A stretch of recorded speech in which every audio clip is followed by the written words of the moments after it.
आम्हाला जसे दिवस आले तसे आमच्या मुलावर नको यायला भाऊ. असे 1,00,000 रुपये खर्च झालेला आहे बिघ्याला. खतांचे बाजारभाव वाढत कमी नाही होत. लई नाही 500 रुपये तरी भेटलं पाहिजे. खर्च नाही भेटत आहे. जानेवारी पासून अनुदान द्यावा. मार्केट तर पूर्ण साथ देतच नाही शेतकऱ्याला. खताचे बाजारभाव एक गोण घ्यायला गेलं का 2200-2300 रुपये लागतात आणि कांद्याची जर एक गोण तर 300-400 रुपये सुद्धा जात नाही. शेतकऱ्यांनी जगायचं कसं? बदलत्या हवामानामुळे आणि अनियमित बाजारभावामुळे अगोदरच शेतकरी मेटाकुटीला आला आहे. त्यात कांद्याचे भाव घसरल्यामुळे शेतकऱ्यांच्या डोळ्यात मात्र अश्रू दिसत आहेत.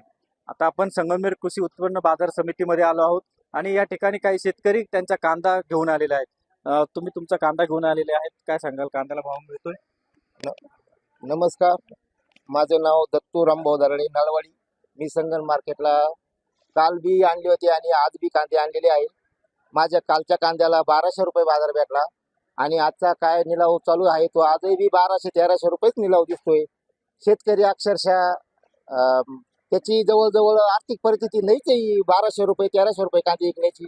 पण नाविलाजानं तो देऊ राहिलेला आहे आणि त्याला हवामानानं तर साथ दिलीच नाही, पण मार्केटनं सुद्धा साथ दिलेली नाही. माझं सरकारला अशीच विनंती आहे की माननीय मुख्यमंत्री देवेंद्र फडणवीस यांना माझी विनंती आहे आणि माननीय आपल्या देशाचे पंतप्रधान नरेंद्र मोदीजी यांनाही मी माझी विनंती आहे की आम्हाला जानेवारीपासून अनुदान द्यावा. कांद्याला काही का होईना त्यांनी 1000 रुपये किंवा 500 रुपये किंवा 1200 रुपये काही का होईना पण त्यांनी घोषित करावा अशी माझी अपेक्षा आहे. मी नळवडचा शेतकरी आहे. संगमनेर तालुक्याला आलेलो आहे. अजूनपर्यंत अनुदान मिळालं नाही? नाही, अजूनपर्यंत अनुदान मिळालेलं नाही आणि हवामान बी तसं नाही साथ देत शेतकऱ्याला. आज महिन्यापासून मी जवळजवळ कांद्याला माझा 1,00,000 रुपये खर्च झालेला आहे बिघ्याला. बिघाला 1,00,000 रुपये खर्च झाला आणि हो. तो आता निघतोय. नाही, तो निघूच शकत नाही. 80,000 रुपये सुद्धा होऊ शकत नाही असा अंदाज आहे माझा.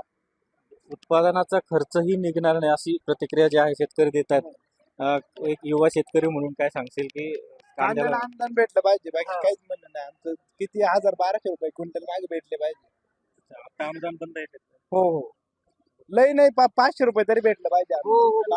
500 काहीच अपेक्षा नाही. आमचं भाडं नाही 50 रुपये, 50 रुपयाला नुसतं भाडं आमचं आणि 50 रुपये भाडे आम्हाला इथे यायला परवडत नाही काय ते काही. म्हणजे हमाली असेल किंवा भाडं असेल कांद्याला ने आण करण्याचं तेही परवडत नाहीये. बाबा, कुठून आलात तुम्ही? सावरगाव बोले. सावरगाव पठार भागातून आलात तुम्ही. कांद्याला भाव मिळतोय का? नाही कांद्याला काय 1200-1300 काय परवडत? खर्च नाही भेटत आहे. तुम्ही आता खर्च नाही, तुमचा खर्चही फिटलेला नाहीये. हो. काय तुम्ही सरकारकडे काय मागणी करा? काय नाही, आम्हाला अनुदान द्यावं एवढंच आमची अपेक्षा आहे, दुसरं काय. तुमच्या भागामध्ये कांद्याचं मोठ्या प्रमाणात उत्पादन होतंय. एक सरकारकडे तुम्ही आपल्याला हवामानाने पण साथ दिली नाही, सरकारकडे काय काय मागणी करा? काय नाही, आपल्याला फक्त अनुदान द्यावं काय एवढीच अपेक्षा आहे. सरकारने जे आहे ते अनुदान देण्याची गरज शेतकऱ्यांनी दाखवलेली आहे. तुम्ही बोला बोला बोला बोला. तुम्ही सरकारकडे काय मागणी करा? सरकारला काय फक्त अनुदान, आम्हाला बाजारभाव भेटत नाही, खर्च निघत नाही. जेवढा एकरी खर्च होतोय तो पण निघत नाही असे बाजारभाव आहे 4 महिने. आपण जर पाहिलं तर खतांचं, आता कांद्याला मात्र भाव नाही, पण खतांचं जे बाजारभाव वाढलेले दिसतात. काय हो, खतांचे बाजारभाव वाढतच कमी नाही होती आणि कांद्याचे बाजार कमी होत चालले आणि बिगर खतांचे औषधांचे माल येतच नाही, कोणताच येत नाही. म्हणजे वातावरण नाही आणि बाजारभावही नाही, म्हणजे शेतकरी पूर्ण अडचणीतच आहे. शेतकरी जे आहे त्या अडचणीत असल्याचं सांगतायत. तुम्ही मला सांगा की शेतकऱ्याचा जो आता कांदा आणलाय तुम्ही मार्केटमध्ये, कुठून आला? सर, मी नामदुरी दोमारा, तालुका संगमनेर. मी कांदे आणलेले. मार्केट तर पूर्ण साथ देतच नाही शेतकऱ्याला.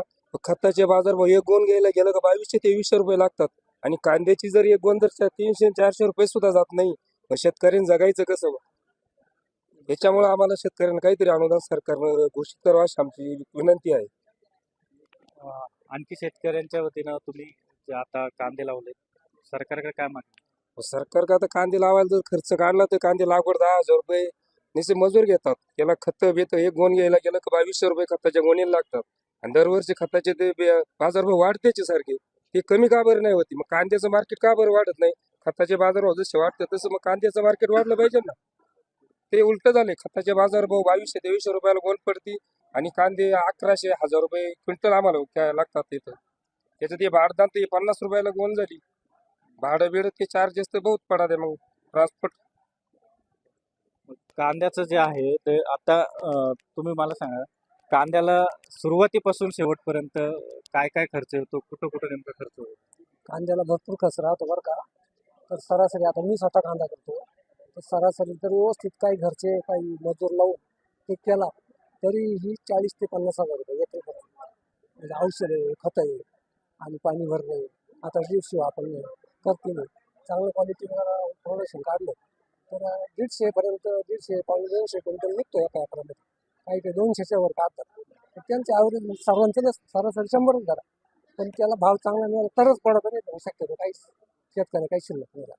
आता जर पाहिलं आपण लाडकी बहिणीची योजना चालू आहे आणि त्यामुळे कामगार मिळण्याचं किंवा कामगार मिळतच नाही गावामध्ये, त्याच्यावरती तो नाही प्रॉब्लेम आहे साहेब. पण मग आता त्यांना 4 चाकीत जावं लागतं आणायला. माझी स्वतःची गाडी आहे. घेऊन जातो गावातून आणायचं सोडायचं परत नेऊन सोडायचं. दुपार चहा पाजायचा, पाणी आणून द्यायचं. फिल्टरचं पाणी लागत ते साधं पाणी नाही लागत. शेतकऱ्याचं लय अवघड झालं. तो पण शेतकऱ्यांचा भाव भेटला तरच मग, नाही तर मग हे असे कमी 1200-1300 चालले ना काहीच पैसे नाही. नंतर लोक मग हे जो ओढा चालला ना शहराकडे निघून लोक घरचे करूच देते नाही मुलांना शेती. मी केली बाबा माझी चूक झाली, तू थांबू नको, तू तिकडे जाय, तुला तरी 2 पैसे कमव पैसे येतील ना.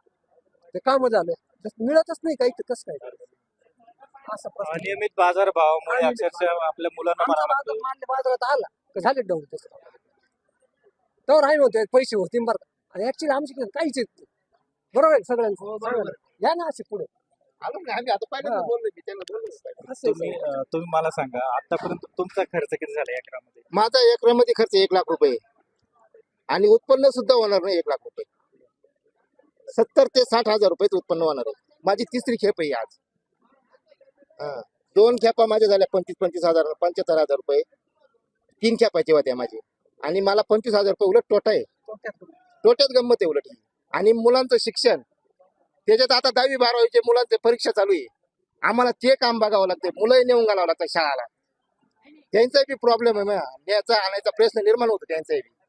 आता त्यांच्या परीक्षा चालू आहे, त्यांचं बी आम्हाला बघावं लागत आहे ना.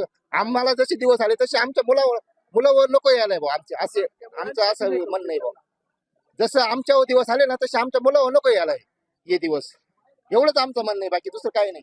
त्याच्यामुळे आम्हाला 10वी 12वीचे पेपर असल्यामुळे ना हा माल काय विकतोय ना विला तर आम्हाला हा माल विकावा लागतोय. नाही तर ना विला दे ना आमचा. कारण आमच्या मुलांच्या परीक्षा पेपर चालू आहे, त्याला न्यायचंय आणायचंय, दररोजचा खर्च आहे. आज 10वीच्या मुलाचे पेपर चालू आहे, 12वीच्या मुलीचे पेपर चालू आहे. उद्या पुन्हा 12वीची मुलीचं शिक्षण पुढे शिक्षण चालू होणार आहे, त्याचं 10वीचं शिक्षण चालू होणार आहे. काय करणार शेतकरी? अक्षरशः रडायला लागला शेतकरी. माझी सरकारला एवढीच विनंती का त्यांनी काहीतरी अनुदान जाहीर करावं. अनुदान किंवा भाव हा. सुधारले पाहिजे. नाही ना, जानेवारीचं फेब्रुवारीचं अनुदान जाहीरच करावं लागेल त्यांना. कारण ते ओपूनच गेलो ना आम्ही माल. आम्हाला थोडंच परत देणार आहे ते. असं आहे ना. त्याच्याबद्दल आम्हाला काहीतरी अनुदान त्यांनी जाहीर करावं. आणि इथून पुढे बी बाजार आहे ना आमच्या हिशोबाने कमीत कमी तुम्ही लई 4,000 द्यायच्या ऐवजी ना आम्हाला 3,000 रुपये 2,500 रुपये बाजार जरी भेटला तरी आम्ही शेतकरी समाधानी राहू. तरी आम्ही समाधानी राहू. असं 900-1200 रुपये जाऊ राहिला. त्याच्यापेक्षा आमची अपेक्षा काहीच नाही सरकारकडे. आणि लाडकी बहीण मुळे ना अक्षरशः आम्हाला मजुरच भेटत नाही, स्वतः काम करावं लागत. म्हणजे एकंदरीतच जर पाहिलं तर शेतकऱ्यांच्या जे भोगावं लागले शेतकऱ्यांना, त्यांच्या मुलांना भोगू लागू नये यासाठी शेतकरी मुलांचं शिक्षण करतायत आणि सरकारकडे मागणी करतायत की त्यांना कांद्याचं जे अनुदान रखडलेलं आहे ते अनुदान मिळावं, यासाठी शेतकरी जे आहे त्या मागणी करू राहिले. अमोल मतकर, LS मराठीसाठी, शिर्डी, अहिल्यानगर.